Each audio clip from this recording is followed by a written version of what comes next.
Der 60. Caravan-Salon. Wir sind auf dem Stand von Megamobil. Hier oben steht es drauf. Eine kleine Manufaktur, klein, aber fein hat er gesagt, ja.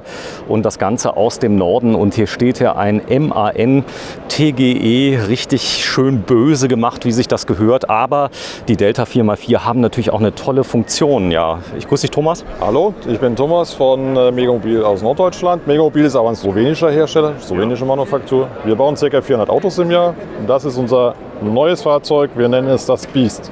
Ja, es kommen ganz viele Fahrzeuge aus Slowenien, wer es nicht weiß. Carthago zum Beispiel baut in Slowenien, auch viele andere. Ist so. Ist das der neue Hightech-Standort? Ja, ich sag mal, die Slowenen haben halt viel Erfahrung, was Reisemobilausbau betrifft. Die Großen bauen auch da. Das macht die Nähe auch zu Italien. Da sind die Lieferkonditionen halt etwas kürzer, weil viele Teile auch aus Italien kommen. Ja, viele Komponenten von Delta auch verbaut, ihr habt Laser natürlich verbaut, viel entsprechende Qualität.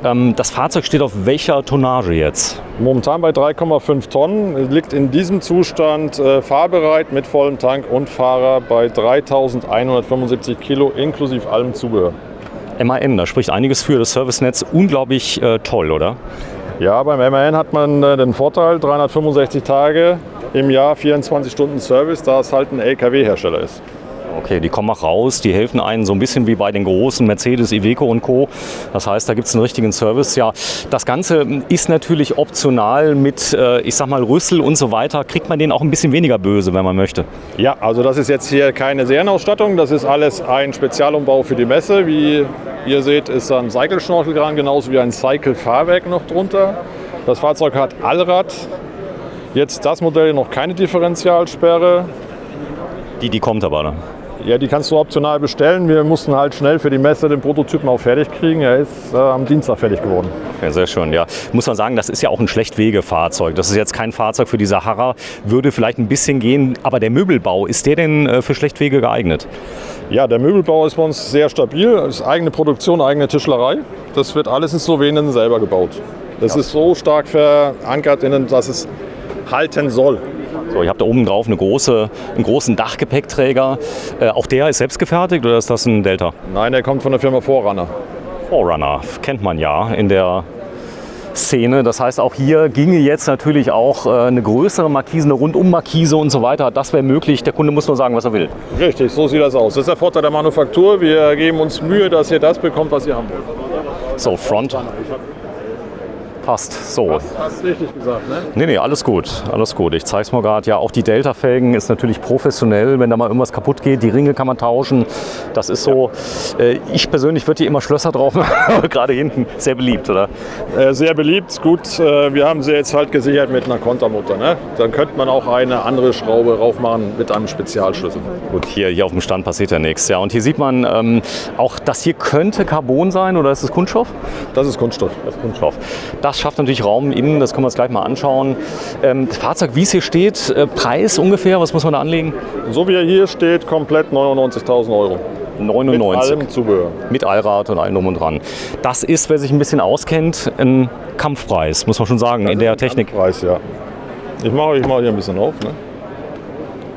So, jeder ist da ein bisschen anders, aber ihr seid natürlich klassisch auf der rechten Seite, die Küche, es bietet sich ja an. Das ist ein Querschläfer. Das ist ein Querschläfer, ja. Der 1,93 Meter in der Länge und 1,30, 1,40 da vorne kannst du noch ein Stück ausziehen. In der Breite ist halt bei den MAN-Chassis halt nicht so viel Platz, weil wir auch unser patentiertes Bad in einer kleineren Version extra für das Auto wieder weiterentwickelt haben.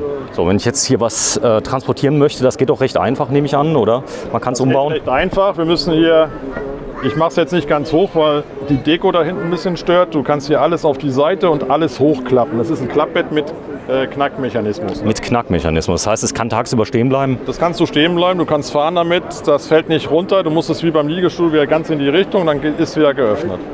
So.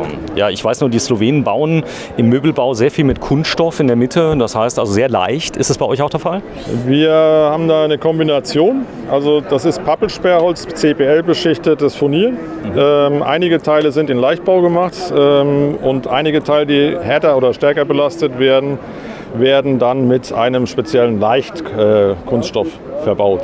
Genau, wenn du mal gerade so lieb bist, das Fahrzeug steht auf Gas oder? Das Fahrzeug hier steht momentan auf Gasheizung, optional Dieselheizung, aber über die Lieferproblematik wissen wir ja momentan alle Bescheid. Ach, es gibt ja keine Truma 6D, oder? Richtig. Also wir warten. Fenster gibt es auch im Moment schwierig, oder? Nein, haben wir keine Probleme. Das Lager haben wir momentan noch gut bestückt. Fenster haben wir die S6-Rahmenfenster getönt in Serie dabei. Also ihr braucht da nicht andere Fenster bestellen, die sind immer schwarz getönt. Können wir gleich auch noch mal von außen gucken. So. Ich bitte einmal den obligatorischen Zumachtest, dass ich mal höre, wie die Türen knallen. Das ist nämlich immer so ein... Da knallt nichts, es ist ein isoliertes Auto. So, und bitte die zweite. Ja? Das filme ich immer sehr gerne. Klack. Bitte nochmal. Isoliert. Ja, es Mit muss, Highflex. es muss so klingen. Ja. Du bist Profi, du kennst dich aus. Das heißt, ihr habt die auch an Stellen ordentlich verarbeitet, die man nicht sieht, oder? Ja. Ja. Cool. Auch da geben wir uns Mühe. So, hier vorne. Hier vorne habt ihr dann Betankung des Wassertanks. 80 bis 90 Liter Frischwasser das Auto. Hier habt ihr 230 Volt, 12 Volt und Antennenanschlüsse, wer draußen auch Fernsehen gucken mag. Den Außengasanschluss für euren Gasgrill ist bei diesem Fahrzeug auch Serie. Schön. Und auch das Dekor ist recht schick. Das ist je nachdem, wie es der Kunde haben möchte. Also Foliendesign wählt sich der Kunde dann bei Bestellung bei uns aus. Okay, das heißt, ihr habt aber auch Vorschläge, wenn er sagt, hier, wir würden das so machen, genau wie es hier steht. Gibt es Kunden, die sagen, ich will es genauso haben? Ja, gibt es viele. Also das Design ist sehr beliebt. Das Design liegt bei 690 € Aufpreis, ist aber in dem Preis hier mit drin. Drin. Ja, wenn jetzt irgendwas dran ist, ihr seid jetzt in Norddeutschland, ich komme denn zu euch wegen des Services außer dem Fahrzeug? Wir haben in allen 4 Himmelsrichtungen in Deutschland unsere Händler. Der Kollege in Schwelm, der Kollege in Aichach, der Kollege in Dresden und selbstverständlich auch in Österreich, Kroatien, Norwegen. Wir sind insgesamt in Europa 14 Händler. Ihr baut auf welchen Fahrzeugen insgesamt? Was habt ihr? Wir haben MAN, VW, Mercedes, Fiat, Peugeot, Citroën. Die stehen alle hier. Nicht alle, wir können nicht alle Fahrzeuge stellen, aber die Modelle stehen alle hier, ja, auf unterschiedlichen auch Basisfahrzeugen. Okay, ja, es geht mir nur darum, das heißt, wenn man hier zur Messe kommt, man kann die ja Probe wohnen, kann gucken, wie fühlt sich der Innenraum an. Da gibt es ja, ich sag mal, Fahrzeuge, die besonders breit sind innen. Das sind ja nicht immer die schönsten, weil der Kunde möchte ja nicht immer, ich sag mal, ein Fiat Ducato haben. Das ist ja so. Und da sucht man händeringend nach Alternativen. Ja, deswegen bauen wir auch auf MAN und VW. Das Auto wird bei uns sehr stark angenommen. Die Fahrzeuge haben wir in 6,80 Meter 2019 hier vorgestellt. Wir bauen auch auf einen Mercedes Sprinter. Wer einen Sprinter haben will. Ja, der steht doch hier, ein Sprinter? Hier steht leider kein Sprinter. Weil ich habe gesehen, auf Parkplatz 4, da stehen Tausende. Sehr schön, wir gehen mal rein. Frage, das ist ja kein Doppelboden, sondern ich nehme an, Allrad, der ist höher, oder? Der ist höher, aber unser Fußboden kann ich euch auch zeigen. Bitte. Ist deswegen so hoch, weil der Fußboden isoliert ist. Okay, Wie das ganze Fahrzeug. Ich brauche keine Fußbodenheizung hier bei dem Auto. Nein, das Auto ist warm genug im Winter. Das ist wichtig, kalte Füße. Trotzdem habt ihr Luftausströmer natürlich an den wichtigen Stellen. Ihr habt viel Licht hier drin. So das Ganze, wenn du mal gerade noch mal ein bisschen weiter öffnest. Ja, hier ist der Stopper-Serie. Der Stopper. Bei MAN. Da unten ist ein kleines Fach, was kann das? Das ist unser Ankertisch, sagen wir, wenn ihr ankommt, dass ihr nicht gleich den Tisch rausholen müsst und euer Bierglas abstellen könnt. Ich verstehe. So Fliegenschutzgitter.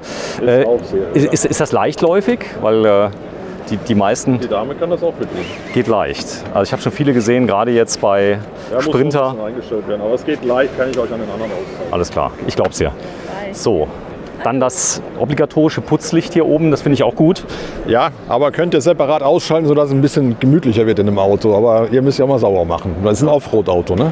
Jetzt habt ihr hier auf der Messe, das ist interessant, alle haben Messebeleuchtung drin, ja. Was den Fahrzeugen natürlich beim Filmen, zum Glück habt ihr sie hinten weggelassen, denn manchmal filmen wir in die Fahrzeuge rein, dann denke ich mir, mein Gott, die kauft da keiner mehr, der das Video gesehen hat, ja.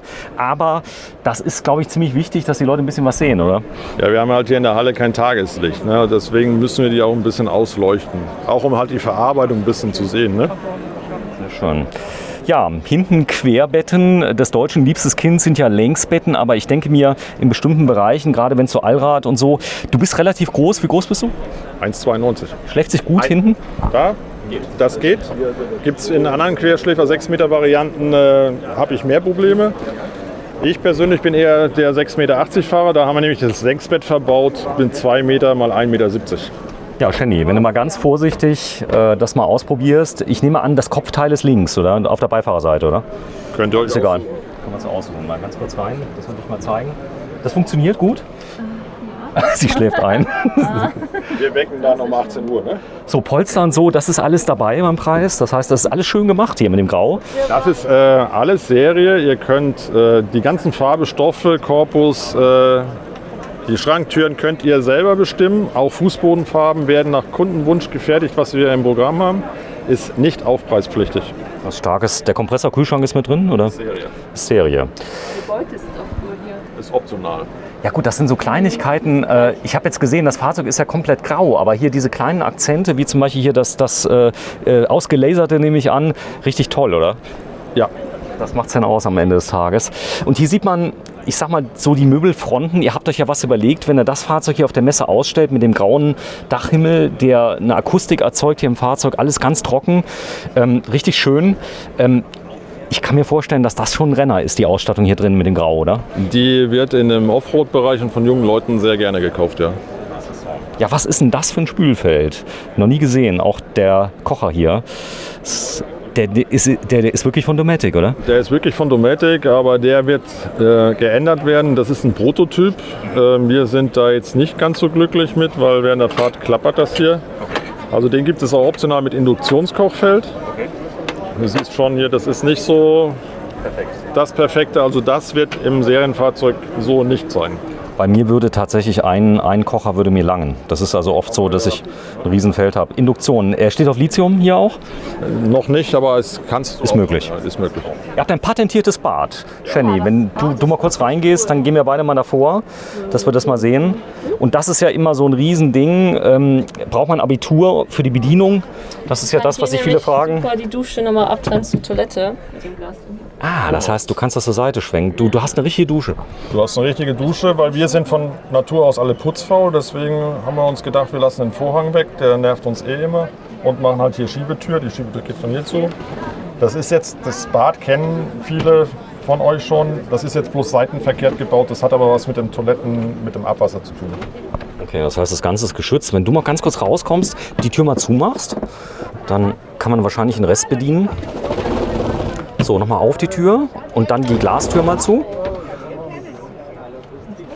So, das mal kurz sehen. Ah, die ist auch so geschützt mit dem Saum, dass sie hält. Ja. So, und dann hast du einen richtig guten Zugang und dich mal bitte hinsetzt auf die Toilette. Nur mal guckst, du bist 1,75 groß. Ihr habt im Norden natürlich Leute, die sind gerne mal 2 Meter oder kurz davor. Das ist schon ein bisschen eng, oder? Für die Toilette geht's. Zum Duschen ist es in der Stehhöhe jetzt schwierig. Schwierig, das heißt ein bisschen bücken, dann geht's. Gut, es ist ja eine Notdusche, muss man sagen. Und viele Offroader, denen ist das gerade egal, wenn sie mal für 5 Minuten ein bisschen... Ihr habt die Außendusche auch noch draußen, könnt ihr bis 2,30 Meter, 2,40 Meter groß duschen. Das ist kein Problem. Stimmt. So, das heißt also, das Fahrzeug ist natürlich komplett winterfest, richtig? Richtig. So. Tanks sind alle innen, oder? Der Abwassertank ist außerhalb, unterm Fahrzeug, den gibt es optional beheizt. Der Frischwassertank, haben wir schon gesagt, hat 80, 90 Liter. Bei uns ist serienmäßig eine Druckwasserpumpe verbaut und keine Tauchpumpe. Ihr duscht in diesen Fahrzeugen wie zu Hause. So, das Tankvolumen, ich habe es gerade nicht gehört. Zwischen 80 und 90 Liter passen rein. Okay, das ist Diesel oder Frischwasser? Frischwasser. Frischwasser. Dieseltanks sind 75 Liter, 18 Liter AdBlue. Da gibt es optional keinen größeren Tank, oder? Das macht Nein, aber immerhin nicht, nein. Okay, weil ich fahre ja selbst, also Spritverbrauch bei den etwas schweren Fahrzeugen, wie liegt der so um die 10 Liter? Um die 10 Liter fährst du den immerhin, ja. Ja, ist schön gemacht alles. Also du bist zufrieden. Ihr seid ja schon wie lange Händler von Megamobil?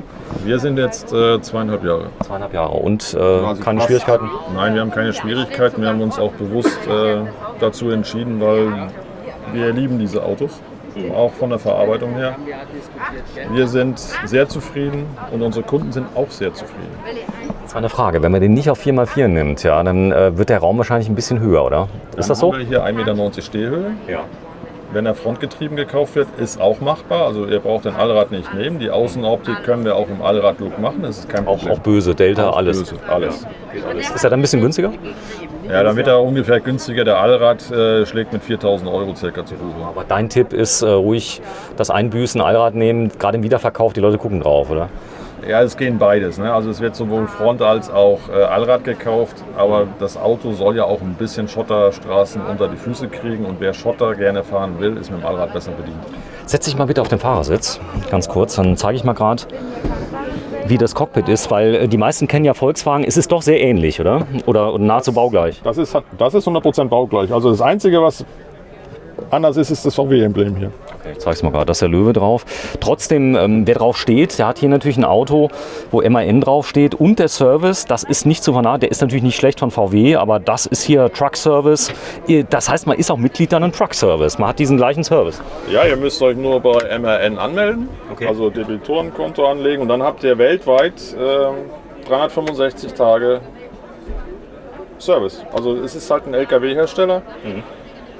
Und für Weltreisende ist na klar MAN sowieso ein Name, auch im großen Bereich, im Expeditionsbereich wird auch gerne MAN gekauft, genau aus dem Grund, ich kriege in Marokko Teile, ich kriege überall Teile. Ja gut, es gibt ja viele Leute, die fahren ja gar nicht Offroad, sondern möchten nur eine tolle Optik haben, so ein bisschen, ich meine, du weißt das selber, das ist ja nicht schlimm, wenn der Zahnarzt von nebenan auch mal ein bisschen auf dem Campingplatz fährt, oder? Nein, das macht nichts. Also ihr könnt auch das Fahrzeug auf VW-Basis haben, ihr müsst den Aufpreis dann halt bezahlen. Der MAN ist preiswerter. Okay, so. Ihr habt den Mercedes ja nicht da, aber ihr habt Fotos im Netz, das heißt... Fotos im Netz, wir haben auch einen Vorführer in Lübeck stehen, der steht da, könnt ihr euch gerne angucken. Den gibt es aber leider ja nicht mehr als 3 Liter. V6-Motor, was unsere Kunden lieben, und Allrad, da warten wir auf die Informationen seitens Mercedes. So, und da ist die Truma-Heizung, Sattanschluss, wenn man das denn will. Trend geht ja immer mehr zum Router. Die CP Plus ist bei uns auch schon ebenfalls Serie mit der Truma 4 Gas. So, ich setze mich ja gerade neben dich und schauen wir mal gerade hier rein. Das wäre dann so der Blick, der da ist. Also die Fahrzeuge müssen gut laufen, oder? Die Fahrzeuge müssen ja gut laufen bei euch, oder? Ja, wieso? Ja, ich frage nur so, weil wenn die in Slowenien gebaut werden, Wettbewerber oft 20, 30, 40.000 Euro teurer, wenn hier in Deutschland gebaut wird, so ist es. Aber ihr müsst euch nicht verstecken von der Qualität, oder? Nein, wir müssen uns nicht verstecken. Ich glaube im Gegenteil, aber wir wollen schon für den Kunden noch was Besonderes haben, deswegen die Individualisierungsmöglichkeiten. Es soll schon was Besonderes sein, Megamobil zu fahren. Sehr schön. Ja, Shinny, wenn du noch mal kurz aufmachst, unten drunter, da ist das große Fach. Ja, zuletzt habe ich mal einen Grundriss gesehen mit einem Heckbad und einem Hubbett. Sowas habt ihr nicht, oder? Nein, sowas haben wir nicht im Programm, weil die Kunden wirklich unser Bad lieben. Und im Ich glaub, Heckbereich werden die Betten klein. Also wir haben auch viel großgewachsene Leute, über 1,90, die dann lieber ein bisschen breitere Betten und längere Betten haben. So ist das, ja. Hier vorne ist noch ein kleines Fach. Was ist damit möglich? Ein Schuhfach? Entweder könnt ihr da eure Mülltüten reinstellen oder Weingläser einer bekannten Marke, die mit Magnethalter oder so machen einige. Oben habt ihr noch eine Tischverlängerung, einmal draufdrücken.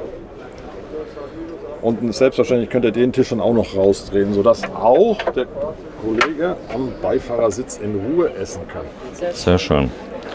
So, ich habe alles gesehen. Wir haben nichts vergessen. Komm, wir gehen mal kurz raus. Klapp mal alles nochmal rein. Schön, oder? Fahrzeug. Die Farbe, ist das eher so dein Logo, oder? Ganz schick. Ja. Ehrlich?